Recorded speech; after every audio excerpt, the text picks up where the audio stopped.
Good morning friends professional sales marketing में एक सबसे इम्पॉर्टेंट स्किल क्या है।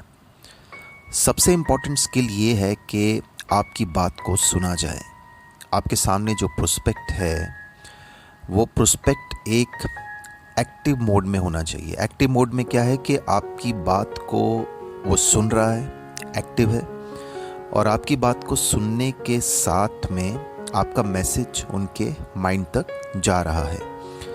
अब आपका जो मैसेज उनके माइंड तक गया है उस पर जो भी प्रोस्पेक्ट का रिएक्शन होता है, जो भी उनका आंसर होता है, वो जो है वो उनकी अपनी चॉइस है। आप किसी को कन्विंस नहीं कर सकते, आप किसी के पीछे भाग नहीं सकते, चेज़ नहीं कर सकते। ये रॉन्ग बिजनेस एथिक्स होते हैं।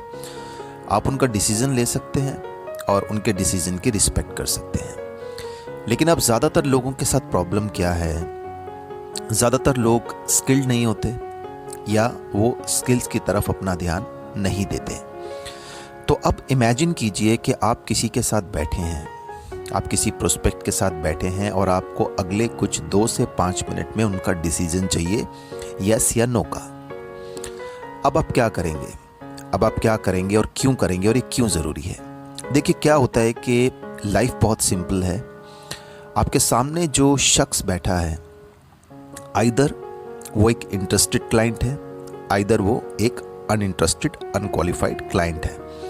अगर आप प्रोफेशनल है तो आप लोगों को क्वालिफाई करते हैं, आप लोगों को प्रेशराइज नहीं करते, आप खुद को साबित करने की कोशिश नहीं करते, आप लोगों को चेज नहीं करते, कन्विंस नहीं करते। लोगों के बिना परमिशन के आप कुछ नहीं करते।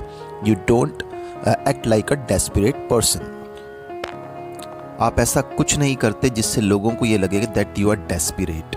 डेस्परेट मीन्स कि आप उनको मतलब कि कुछ बेचना चाह रहे हैं या उनको कहीं ज़बरदस्ती, उनके साथ किसी प्रकार की कोई ज़बरदस्ती आप करना चाह रहे हैं। लोगों के माइंड में आपकी ऐसी इमेज नहीं बनती जो ज़्यादातर लोगों के बारे में बन जाती है, because they are not skilled. तो अब इमेजिन कीजिए, आप चाहे ग्रुप में लोगों से बात कर रहे हैं, whether you are talking to people individually, अकेले बात कर रहे हैं या ग्रुप में बात कर रहे हैं, तो अब आप क्या करते हैं?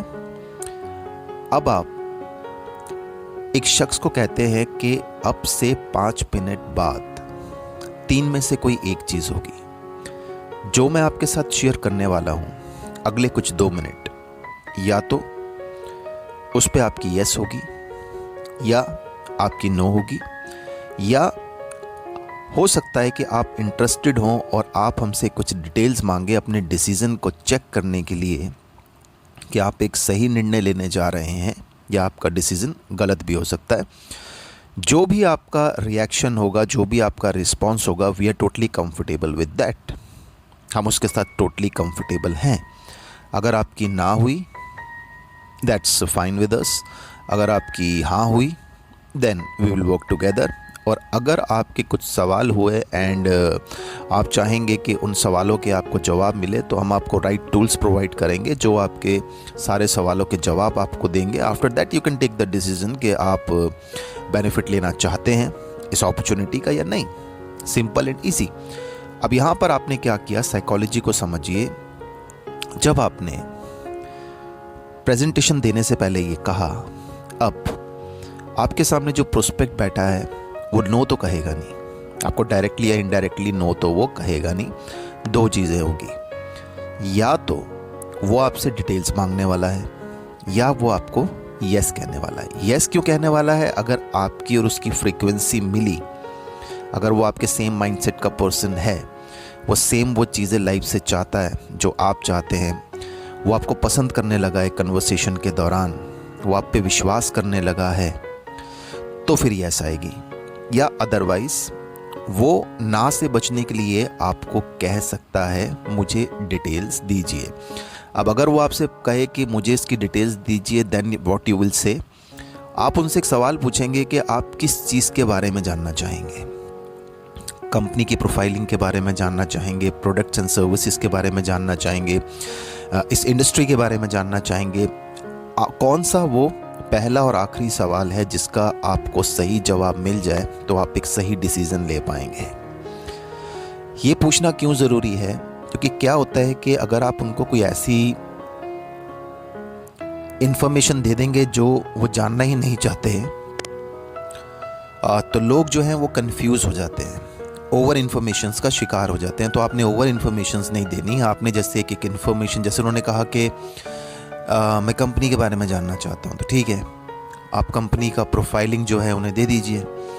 या वो कहते हैं कि मैं प्रोडक्ट्स के बारे में जानना चाहता हूँ, तो प्रोडक्ट्स की इन्फॉर्मेशन उन्हें जैसे जहाँ से मिल सकती है उन्हें वो दे दीजिए। वो कहते हैं कि मैं ये जानना चाहता हूँ कि इसमें इनकम कैसे आती है। जो भी उनका क्वेश्चन है तो आप उन्हें सिर्फ उस चीज़ के रिगार्डिंग इन्फॉर्मेशन दीजिए। अब इन्फॉर्मेशन आप कैसे देते हैं, आप उनको ये कहेंगे कि जैसे मैं आपको, जैसे आप इस चीज़ के बारे में जानना चाहते हैं तो मैं इसकी कंप्लीट डिटेल्स जो हैं वो मैं आपको व्हाट्सएप कर देता हूँ। अब आपने जो भी चीज़ के बारे में वो जानना चाहते थे, कंपनी, प्रोडक्ट, कंपनसेशन प्लान, उसकी डिटेल्स आपने उन्हें व्हाट्सएप कर दी हैं एक पीडीएफ के फॉर्मेट में या जिस भी फॉर्मेट में जो भी आपके पास टूल्स हैं।